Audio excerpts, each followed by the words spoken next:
Over the last 100,000 years, waves of human civilization spread out from the continent of Africa to every continent and landmass on Earth. Today, May 31st, is a forgotten milestone. Once celebrated on par with Christmas Day today, 5,000 years ago, May 31st had similar significance to the greatest and most enduring human civilization then, the mighty Kemet, today referred to as ancient Egypt, who celebrated on this very day the birthday of the great Imhotep. He was born to parents Krediong and Khanufa in the times of Shechem Hasachemwe of the second dynasty of ancient Egyptian pharaohs, who ruled Kemet from the then capital Mennefer, the beautiful city, also called Memphis, after which the modern city capital of the state of Tennessee is named. What Jesus represents to Christendom is what Imhotep represented in ancient Egypt. He was venerated as the preeminent ancestor or founding father of that age. A master physician, medical texts ascribed to him are still with us today, proving that the ancient Egyptians were the first to map the human anatomy and even practiced successful brain surgery millennia before modern medicine would rediscover this technology. He was also a master mathematician, a physicist, an astronomer, and the grand architect of the Step Pyramid of Saqqara, the building which became the architectural standard of the world for 4,700 years. He eventually became Kemet's prime minister under Shechem Jassa around 2900 BCE, and later was buried in the same pyramid that he, Imhotep, built for Jassa. 200 years after his death, he was declared to be the son of the creator god Ptah, and the Shechem Menkaure built the first of hundreds of temples in his honor and for his worship, which would spread all throughout Kemet and reached as far as Europe. Imhotep was honored as the inspiration behind Kemet's golden era.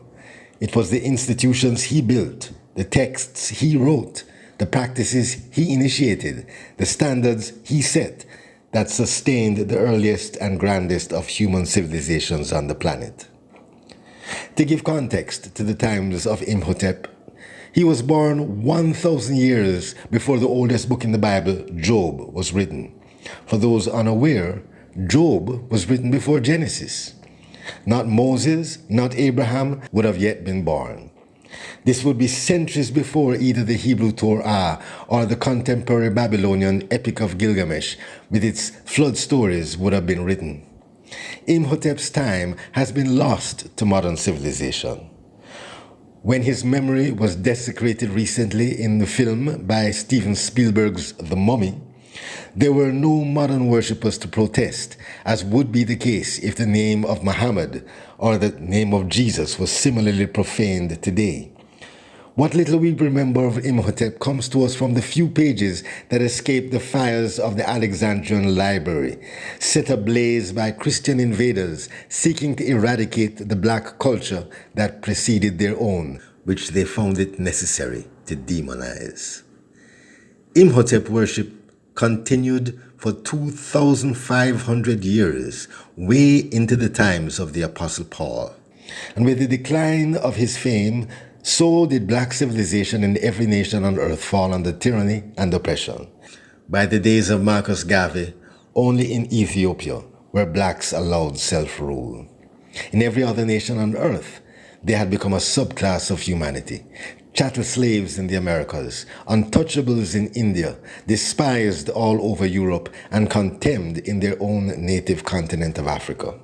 Today, we memorialize him as we contemplate the resurrection of black civilization and the Pan-African vision and Afrocentric consciousness that has been heralding it. We talk with Professor Clinton Hutton on the strategies for reclamation of the African mind, from captivity to colonialism, from the racial subjugation, whether by North Atlantic white supremacy, Indian caste, remnants of apartheid system in Africa or in Israel and all throughout the Islamic world. May the spirit of our most ancient ancestors rise in us today as we rise to rebuild and defend the peace and prosperity of black people all over the globe.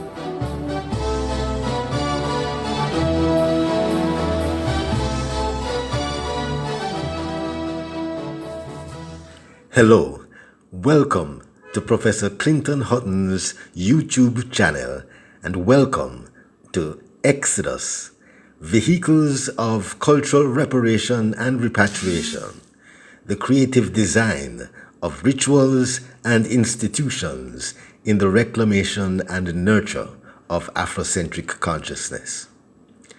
Professor Hutton is former professor of Caribbean political philosophy, culture, and aesthetics in the Department of Government, Faculty of Social Sciences at the University of the West Indies on its Mona campus in Jamaica. He presently serves as the director of the Institute of Technological and Educational Research at the Jamaica University College and is also a distinguished fellow at the P.J. Patterson Institute for Africa Caribbean Advocacy. He is also a painter, photographer, and poet. Earlier this week, we were in conversation and Professor Hutton introduced the subject of rituals of repossession and resistance. We start our conversation in that space. We apologize beforehand for the poor audio. The history of pre-colonial Africa is very important to understand that history. Then we have the history of colonialism, which has two aspects to it. The first part, 339 years of enslavement, and the rest of post-emancipation colonialism. One of the things that we need to understand is, one, what is our understanding of that history and the culture generated by that history. To understand that, we have to understand the education system.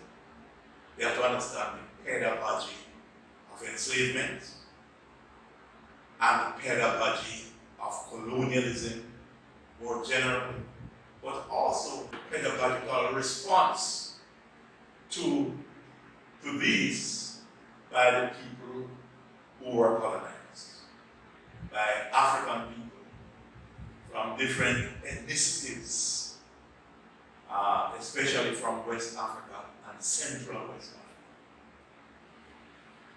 Africa. And the truth is, the development of the Caribbean and the development of Jamaica and Jamaica is rooted in that type of colonial dispensation, that type of colonial education, and that response to that type of education, a sort of a resistance education. A resistance education that produced initially some of our first social institutions. And these institutions are voodoo, what in Cuba is called Santeria, which Cuban practitioners call Lucami. That's one tradition highly influenced by the Yoruba tradition. There's another tradition in Cuba highly influenced by the by Congolese cosmology, and it is called Mayombe, or people who are more familiar with the commonly used term, Palo del Monte. And of course, we have in Jamaica revival, which originally came from an older African tradition, which generically is referred to as Mayal or Mayalism. Mayal means spirit, and Mayal is also used as to denote spirit dance or spirit possession.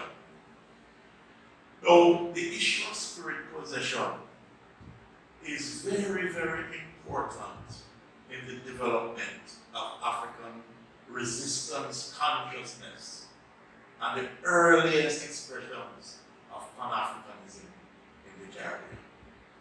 In the sense that because of what slavery did to the minds and bodies of enslaved Africans, a type of slavery really is a form of ownership. Chattel slavery is owning the bodies, and the minds to as far as that can be allowed to happen, that type of control.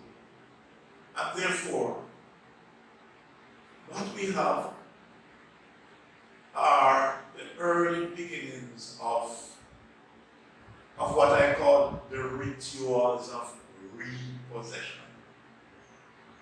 Right? So we have ownership of Africans. Africans were possessed to work. Possessed by Europeans. Possessed by Europeans to work for centuries. For over 30 generations without pay. To exploit the labor and the ingenuity of Africans to build Europe. So what happened? In the process of controlling the bodies and minds of Africans, to the extent that they can control the minds of Africans tended to, at nights, after being worked in the day, to carry out rituals of repossession. Rituals of repossessing themselves.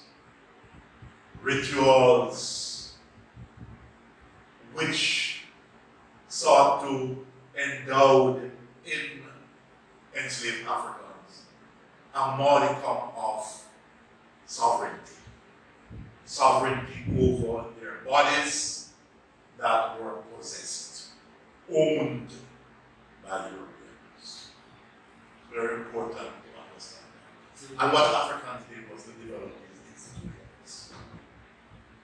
Voodoo, Mayombe, Lukumi, Revival, Kumenya. I would say if we examine the rituals of these practices across the Caribbean, we will see a number of things coming out. One, in order for the people to practice what is regarded as heathen or heathenish, they have to mask. And the masking is to put over those practices European cosmologies and European ways of conceptualizing God and so on. And that is why one of the best ways to look at these practices heavily influenced by African spirituality that continue to be is to examine rituals, is to examine the way in which they worship. And when we do that, and we take the case in Jamaica of revival, and revival people will tell you that they are Christians. And I won't contradict them, because in a sense they are. But when you go further to examine revival rituals, there's a deep connection with spirits that are not necessarily given African names. In the case of Jamaica, in other cases like in Haiti, African names were retained, even when they used European names as well as a mask. And that's why the connection between a masquerade, because we have a masquerade tradition across the Caribbean. And in Trinidad, for example, and in Cuba, and Haiti, these are still very popular. But when we examine the ritual, say, of revival, one of the things we see is a character called River Momo. River Momo is concerned with healing, with wellness, with prosperity. From the days of slavery, called different names. One of the names that's carried over from Africa is Oshun. And in fact, Oshun is still used in Cuba. Oshun, they call it, still used in Cuba.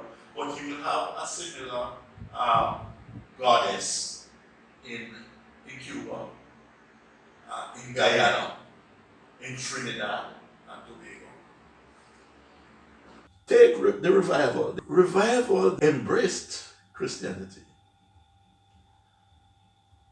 That's African spirituality embracing European spirituality, right, for specific reasons.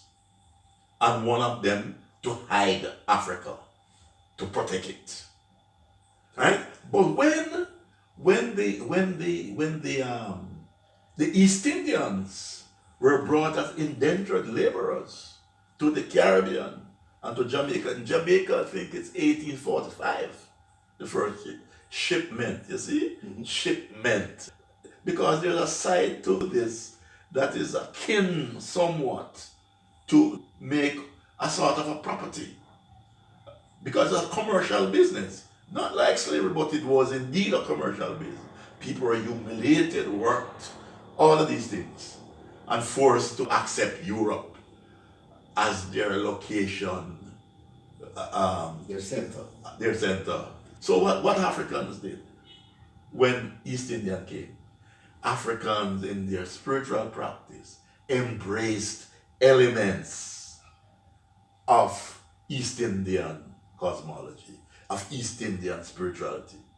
And certainly in Jamaica, one of the East Indian god, in this case a goddess, and in fact the one that is regarded as the most potent and brought into revival, Kali. So when I was growing up, it was common usage in my community to hear ordinary folks say, the baddest duppy, a coolie duppy. That's Kali. She was a goddess of war. We have a ganja thing called Kali. You know? Kali weed. The baddest kind of weed, the most potent kind of weed. So East Indian culture and spirituality is celebrated as part of revival by revival people. In fact, some East Indians, when they came, joined the revival church in Jamaica. So what I'm hearing from you is that the creolization is African based. Yes, the motive force of it. Right. The aesthetic force of it. The one doing the pulling and the framing. Yes. Is that. But African never ran away East Indians from their practices. And if you go to the other tradition of East Indian, which is more Islamic, Yes. right? We all say Mm-hmm. the Africans were playing instruments with them. Right? By the way, having said that, the classical revival beat in Jamaica is East Indian. So Africans embraced it and frame it with African sounds. Out of many one people. In reality, it's being made. I see. Same thing with the Chinese. Yes. I mean, I remember reading George William Gordon in Parliament in Jamaica, talking about the condition of the Chinese and how they were dying, and actually said if it were not for the black population, they would have been exterminated. They took care of them. Yes. That is part of our tradition. And we must seek to build unity on that basis. Back to the religious question. Even though in the Jamaican space, it is argued that, or in the Caribbean space, the Christianity that was practiced would have had a center in whether Europe or in in the case of Islam, there's a light complexion Islam and a dark complexion Islam, or there are those racism has invaded the various religious spaces, but for sure, even apart from liberation theology, people will say that there's always been an African-based Christianity, an African-based Islam,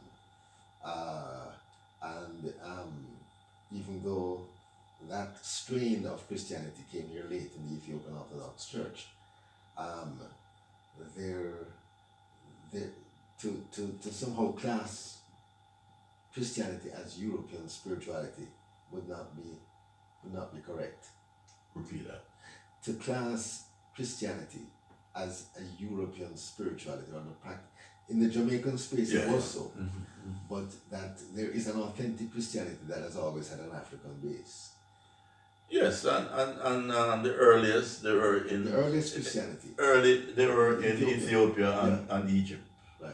The Coptic, as they Which call probably it. explains our embrace of Ethiopian Orthodox tradition. Well, one of the things that a number of prominent Rastafarians have become still holding on to their Rast, and that is how we create, Right. Because one of the things that we need to understand is creativity as a subject matter in itself, and the role of creativity in the struggle for freedom and in the struggle to be. Creativity is central to that. So you'll have, like in revival, Rastafarians who embrace the Orthodox Church, get a name relevant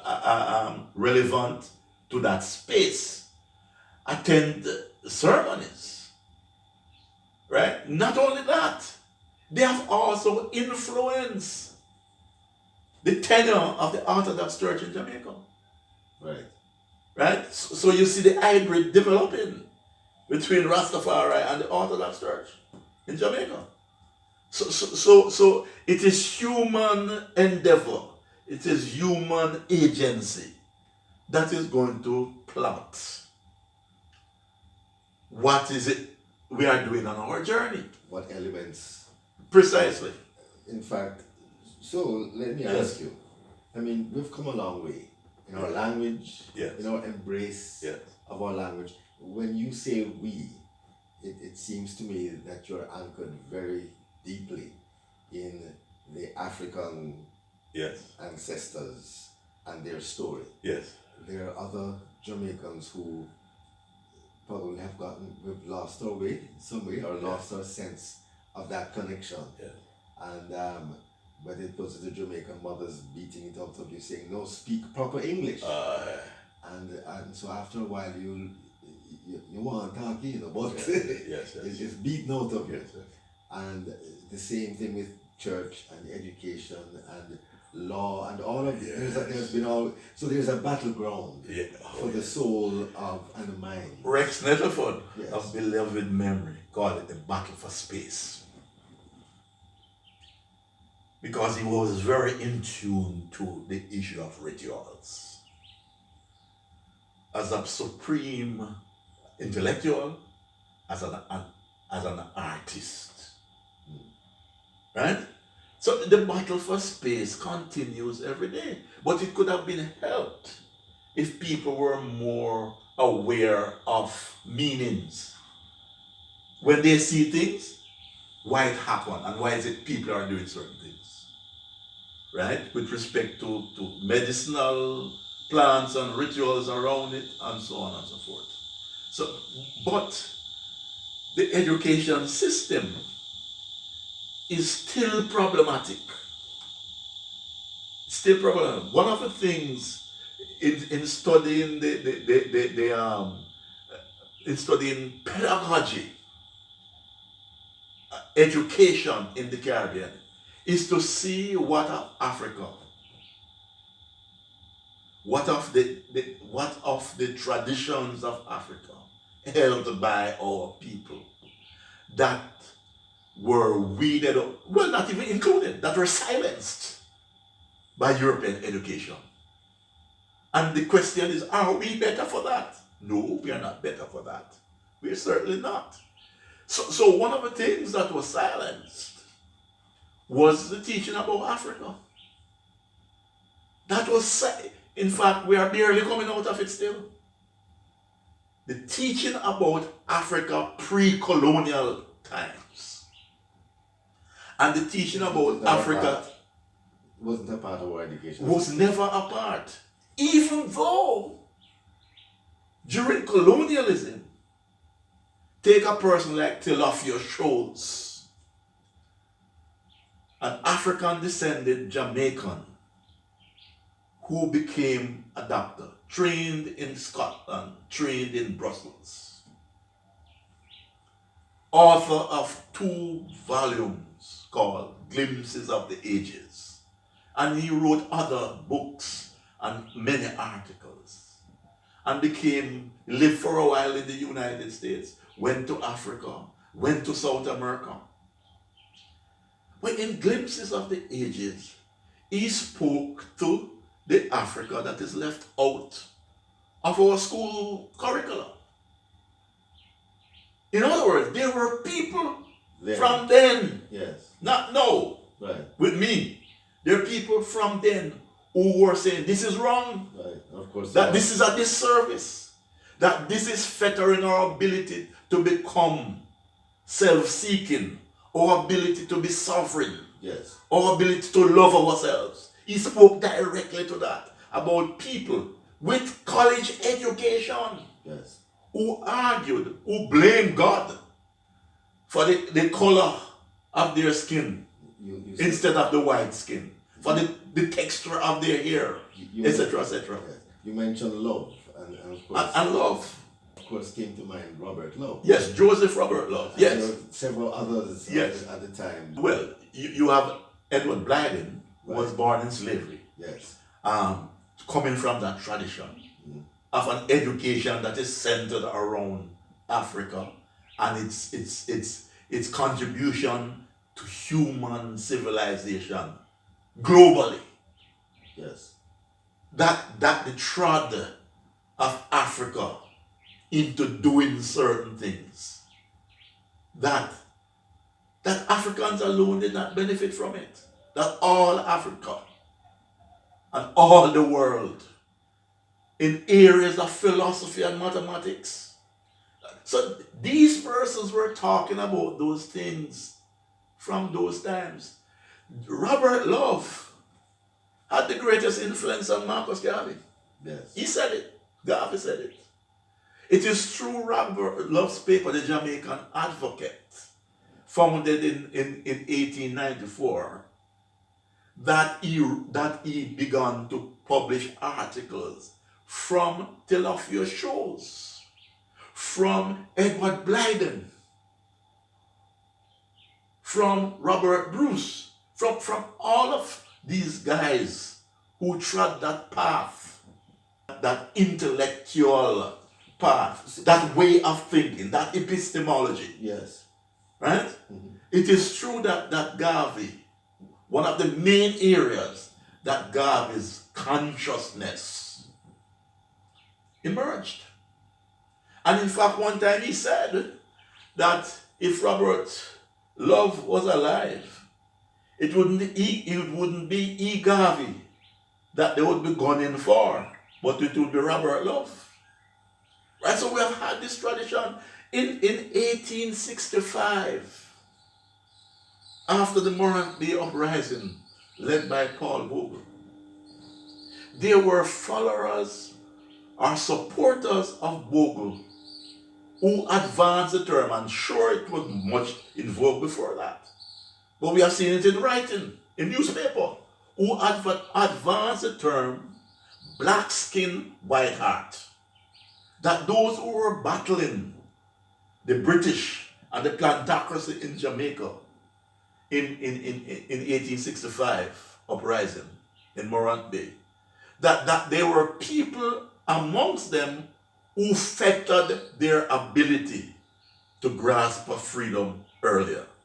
And they called those people, said that those people have black skin and white heart. Their term. Is that a roast breadfruit? That is exactly what it is. That we call, you roast a breadfruit and the outside is black and the inside is creamy white. I think the Americans call it Oreo. Oreo. Right? So what that was speaking to? That was speaking to a number of things. That was speaking to the impact of colonial education on the thinking and psychology and sense of self of black people, of the victims of that education. Yes. Right? That the education had a psychological and, if you will, a psychiatric impact on their development. Meaning it made us crazy? Absolutely. Right? But in fact, Tilapia shows called people, even those with college education, black people with college education, who behave that way. Tilapia shows said that type, in fact, he called them Europeanized Ethiopians. Those is term. Europeanized. Yes, we're talking about a book he published in 1905. Wow. Right? But he was writing before that. Right? So he was talking about that impact, and he called it abnormal. Long before the term abnormal psychology was developed. Yes. So talk to me, Professor Hutton. I'm one of these people who I have gone to school and I've learned British history, and I've been made to talk the Queen's English and to aspire to go to foreign and to live out my life and my tastes, and so I'm beginning to awaken to the fact that maybe my identity isn't as centered as it should be. What do I do? Okay, so it's a process. You live and you learn. We ever say like that? You live and you learn. It's a process, and it's a process that you cannot overcome. In fact, it continues with you for the rest of your life. You're always seeking to become. Right? So what you describe about the feeling and the inadequacies that you can see, you spoke about it, and the fact that you can speak about it means that you will overcome it. Right? But shouldn't be the formal education system assist you into overcoming that? The formal education system was rooted in a British tradition, and I'm not saying that they're in charge. The British were in charge. Yes. So the thing came from them. What is important in the world? The values that are important, they are British values, or European values. Assumed to be. Yes, that's what yes, assumed to be. That's what they said. But there were Africans in the resistance culture of Jamaica and the Caribbean that were saying differently. Take the revolution in Haiti. The Asian Revolution had three values that it gave to all of humanity. One, it is the first time that an authority emerged in the world, which says that no one should own another as property. Prior to that, there was no such declaration. That is what Haiti gave to the world, the maligned Haiti. That no one should own another as property. We have an authority that emerged from slavery, abolish it, and then says, nobody should own another as property. We hold this truth to be self-evident. To be self-evident. Nobody should own another property. And it was an Asian constitution. Right? And it was in their deed. In praxis, the deed of the Asian Revolution. So it's just no joke or no mystery that the first people to abolish slavery were the enslaved themselves. Yes. In that space that was populated by the Tainos, and who actually gave back that space its original Taino name. Yes. You see what it meant? Yes. You see where they were thinking? You mentioned three declarations. Right?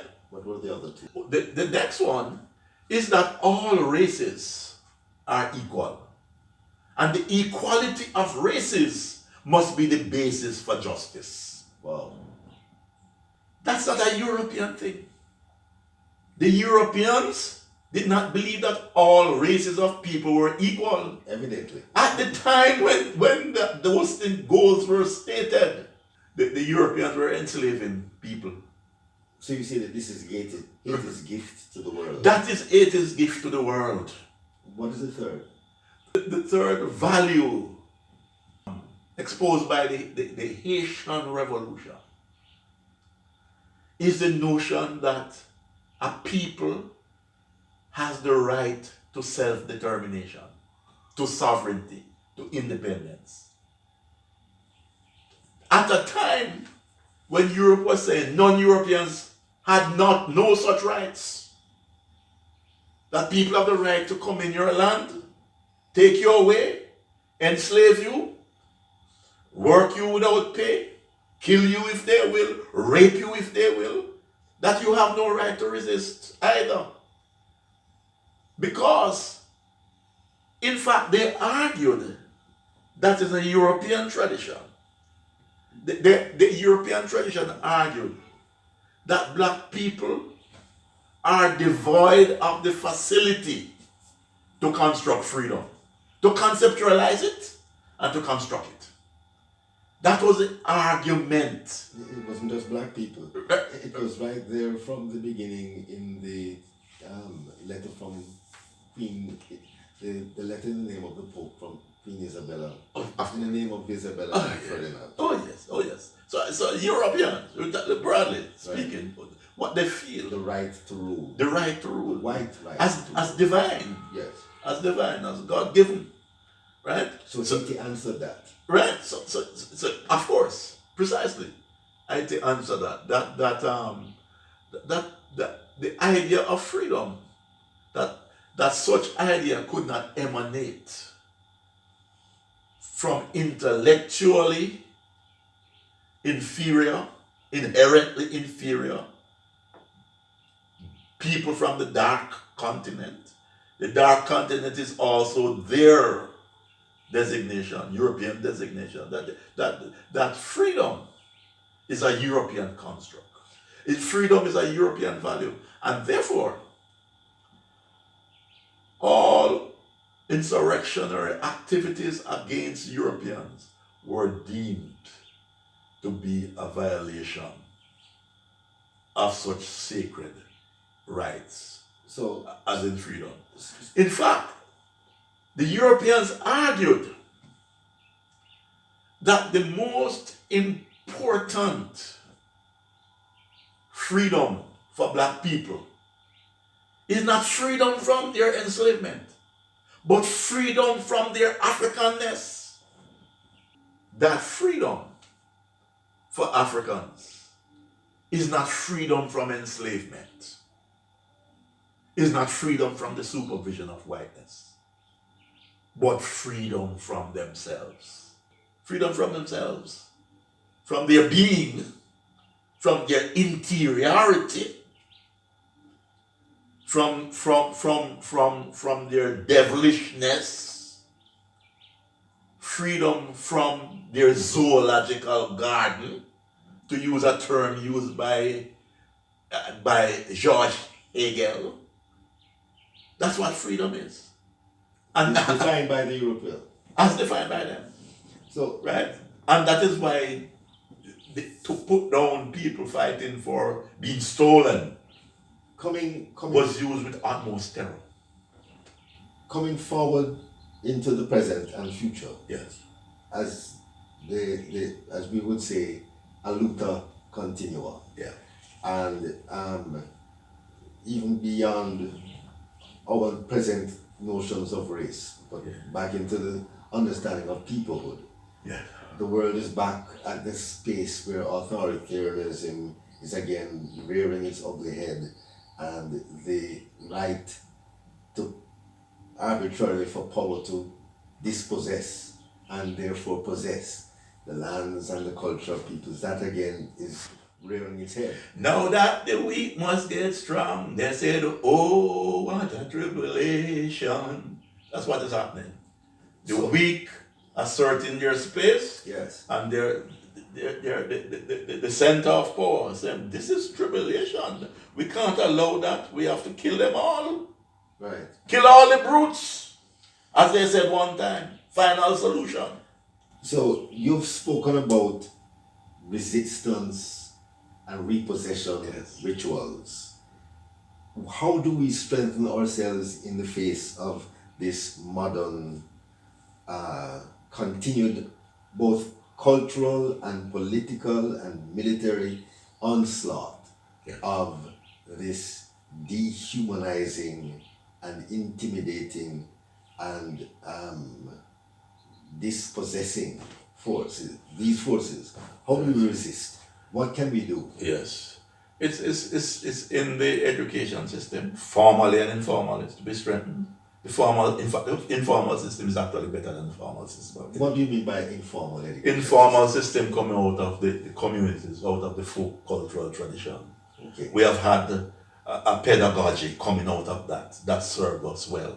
The point I'm making is that the formal system need to learn more, But and to bring into the formal system very important elements of that pedagogical understanding of our existence. But hasn't that informal education largely been killed? No. On the streets, No. in the inner city, No. there are those that argue that there's an entire generation that basically have been reared on from the television set and the radio, and a lot of the garbage that comes through that. And they are completely disconnected from values, ancient values. You know what the idols call that in one of your songs, this time? Man of a mind, him get carried away in captivity. Captivity is a symbol for slavery. You know that song? In this your time. You know that song? So the answers are there. You can get carried away by captivity and be diverted from your goals. Yes. Right? And that is a principal part of what the centers of power do to confuse people and to send them into different direction from being united and from discussing what are the seminal issues to deal with our own situation. So when I said that no, some these things are still around, Marley would say, and if you listen carefully, you will hear in his natural mystic. Right. Look at the Whalers song. Look at the Whalers song, Slave Driver, which is also called Catch a Fire. Every time I hear the crack of the whip, my blood runs cold. I remember on the slave ship how they brutalized our very soul. Who is our? Burning Spirit. Do you remember the days of slavery? And they beat us and they work us so hard. Or Redemption Song. Old pirate, yes, they rob I. Sold I to the merchant ships. So music is a part of the informal system. It's not just music. It is. What's more than that? It's the philosophy that is coming out of that. And that particular issue that I use these three examples for is that we are our ancestors and our ancestors are us. That is part of our existential philosophy, which is a gift to us by our forebears, which is in the folk cultural tradition of this country, but which is high philosophy, in the philosophy of being, which philosophers call ontology. Marley is saying, Burning Spear is saying, Jimmy Cliff is saying, Touch is saying, we are our ancestors and our ancestors are us. And it is that togetherness, embracing ancestry and understanding the language and the lessons and the philosophies, that we have the guide to chart our path to freedom and sovereignty. You're reminding me of a line in Tracy Chapman's Material World. Yeah. You, in your fancy material world, Yes. don't see the links of chains Yes. binding blood. Yes. I know that song. Yes. Yeah. She's a very good songwriter. Yeah. So, Professor Hutton, you've delivered a lot on the table. Can we celebrate, in closing, ways in which, in the present moment, we are taking steps, whether in the education system, in schools, in the language department, in linguistics, there's a whole movement now that is redignifying our natural language and how the life that we have infused in even using the English form, but again, and in religion. Can we just look at a couple of things that are on the plane now that are hopeful prospects for all of our people? Yes, these things are always here, and you mentioned the linguistic department at UWI, and I cringe when I hear the word patois. Okay. I don't use that word any longer. It's Jamaican, right? Right. But it's used, and of course it's spread by the platform, various platforms, which is useful, very useful in terms of that. But I would say that we have a situation in our classroom where the teaching of English meant that you need to destroy the Jamaican language. Right? That one can't exist. That English can only survive. The two can't coexist. Right. English must exist. For English to exist, Jamaican must die. Right. Or they would say, for English to exist, you must kill patois. That's what they would say. And it's it has been going on the longest while. But guess what? it it is the folk cultural tradition that our music, that our artists who developed the popular recorded form of music came about. They spread the Jamaican language and made and elements of the Jamaican language known because they were not afraid to do that.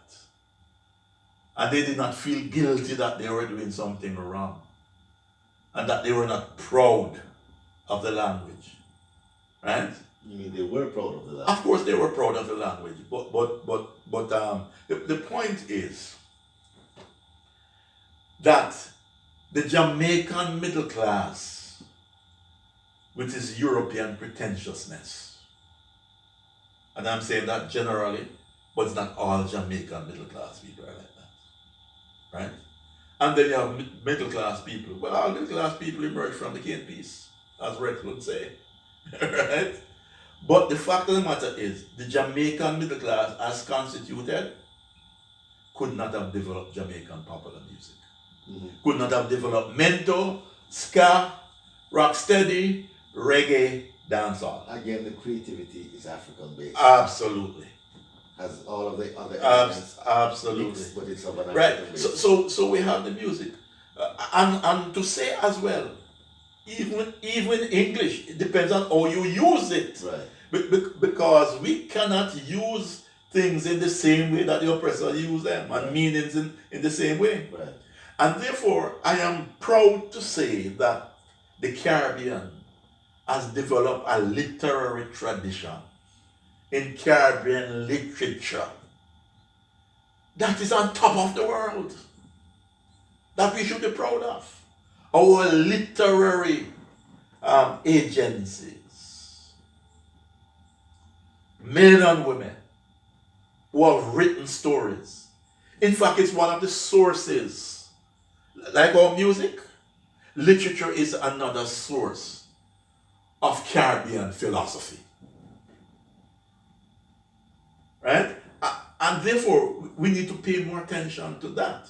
The music and things, but also not to seek to go off track, to be carried away by captivity. You mentioned the type of nihilism in some of the songs, and really the meaning to ourselves, to the person who's doing it too. Right? But we were saying who know better, do better. And who know better must teach. Not to despise, not to run away, not to want to have anything to do with those youths. We have to teach. Right.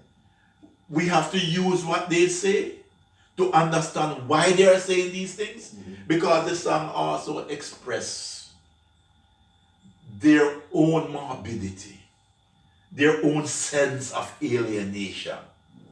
That's why we have it. They know. At 24, there are youths who call a 24-year-old man an elder in Jamaica. Why a 24-year-old who's a youth an elder?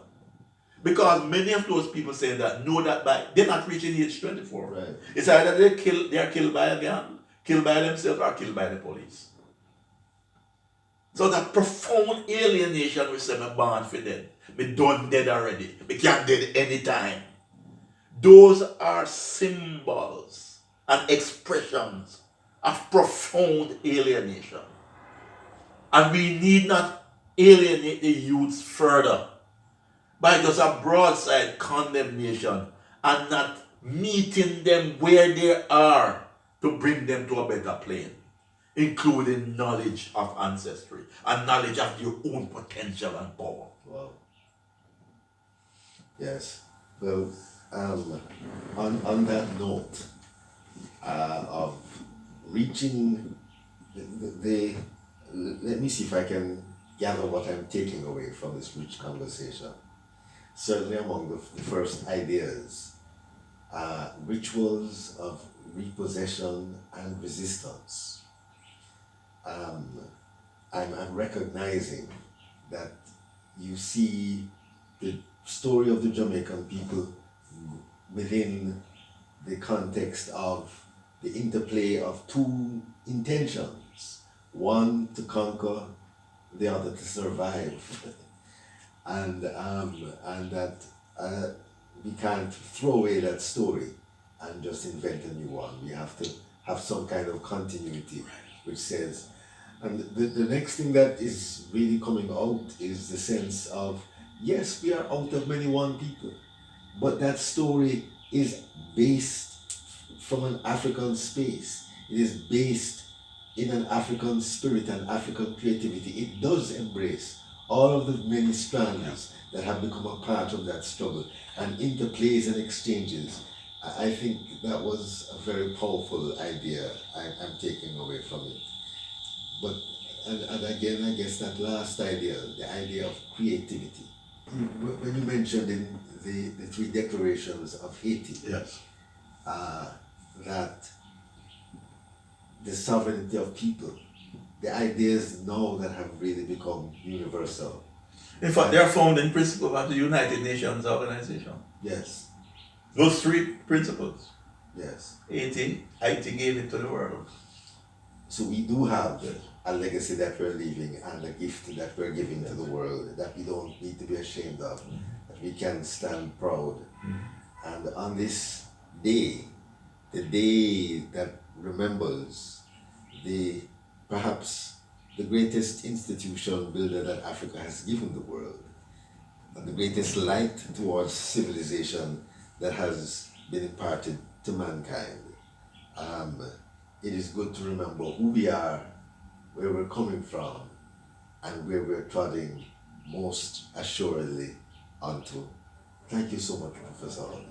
And love.